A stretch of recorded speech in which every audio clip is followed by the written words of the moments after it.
বন্ধুগণ, আজকের ভিডিওটা দেখতে থাকবেন।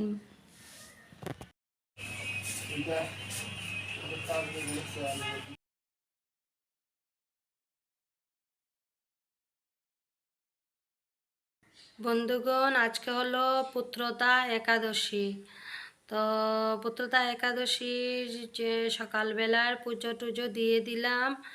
আমার রাধা গোবিন্দের প্রভুকে পুজো টুজো দিয়ে একদম আমার ছেলেদেরকে নিয়ে আমি কি করছি দেখতে থাকুন। এই দেখেন আমার ছেলে গোপু সোনা, লাড্ডু সোনা, কানা আর রাধা গোবিন্দকে নিয়ে একটু রোদে বসে আছি ঘরের মধ্যে। আর এই দেখেন আমার মাধবও রোদ পোয়াচ্ছেন বসে বসে।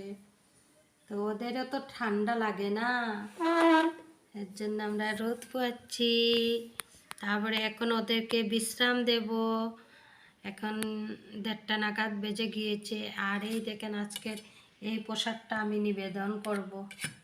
এইটা সাবু দুধের ভোগ। আর এই দেখেন অতগুলা ফল আছে। দেখেছেন বন্ধুগণ, আমার ছেলেদেরকে নিয়ে আমি রোদ পোয়াচ্ছি বসে বসে। ওদের অনেক ঠান্ডা লেগেছে না বাবা? তোমাদের ঠান্ডা লেগেছে? ও শোনা গো, রাধে রাধে বাবা, কৃষ্ণ কৃষ্ণ। ঠিক আছে বন্ধুগণ, আজকের ভিডিওটা দেখতে থাকবেন। হ্যালো বন্ধুগণ, আশা করি আপনারা সবাই খুব খুব ভালো আছেন। আপনার আশীর্বাদে আমিও মোটামুটি ভালো আছি। তো আজকে তো জানেন একাদশী। তো বিকাল টাইমে হঠাৎ এখন 4:30 বাজছে, ফোন আসলো হসপিটাল থেকে। তো যেতে লাগে আমার। তো আমি কী করবো, তাড়া করে লাড্ডু সোনা, গোপাল সোনা সবাইকে জাগিয়ে সন্ধ্যা দিয়ে একটু দুধ আর ফল দিয়ে বসিয়ে রেখে চলে যাচ্ছি। কেননা কখন আসবো, তো লাড্ডু গোপাল ওরা বসে থাকবে নাকি? আমি তো এমনি সন্ধ্যার টাইমে কিছু না কিছু দেই, বিকাল টাইমে ঘুম থেকে ওঠার পরে ওদেরকে। তো আমি একদম কখন আসবো তো তা বুঝতে পারছি না। তার জন্য ওদেরকে দিয়ে সেবা লাগিয়ে আবার সন্ধ্যাটা দিয়ে একদম বেরিয়ে পড়লাম। আমারও আজকে একাদশী, আমিও উপবাস। তো মুখের মধ্যে একটুবলা পান মুখে দিয়ে বেরিয়ে পড়লাম। বন্ধুগণ, খারাপ লাগছে, গতকালকে আমি অপারেশন থিয়েটারে ওকে রেখে এসেছি, তারপরে আমার যাওয়াটা সম্ভব হলো না। দেখেন ঘর দরজা একা সামলাতে লাগে, সব কিছু বুঝতে লাগে। এর মধ্যে আজকে ছিল একাদশী। এমনি সবাই যাচ্ছে আসছে, কিন্তু আমার উপরে ওরা অনেক ভরসা আর কি করে, যেন আমি সব কিছুর মধ্যে ছিলাম সব মানে প্রথম থেকেই। তো আজকে তো যাওয়াটা উচিত, আজকে ওদের ডিসচার্জ। তো এসেই পড়েছি বর্তমানে, এখন গিরিডি হিলসে দেখেন হসপিটালের সামনেই এসে পড়ছি। তো আজকে ওদের ডিসচার্জ হয়ে যাবে।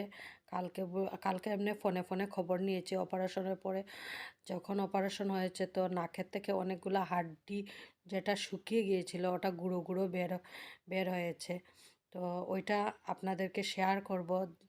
তো আর কিছু বলার নেই। কালকে ওকে তো একদম জলও দিয়েছে না খাওয়ার জন্য। তো আজকে লিকুইড একটু খাওয়া দিয়েছে, পাতলা ঝুল, জিওল মাছের ঝুল দিয়ে লেই ভাত। আর স্যালাইনটা খোলা হয়ে গেছে। আর 3 দিন পরে ওকে আবার এসে খুলতে লাগবে ব্যান্ডেজটা আর ড্রেসিং করতে লাগবে রোজই। এই দেখেন বন্ধুগণ, ওকে এমনি স্যালাইন খোলা হয়ে গেছে আর এই হাড্ডিগুলা বের হয়েছে। এই হাড্ডিগুলার জন্যই এত কষ্ট মানুষটাই পেয়েছে। তো বন্ধুগণ, আজকের জন্য এতটুকুই। আবার নতুন ভিডিও নিয়ে আসবো আপনাদের সামনে।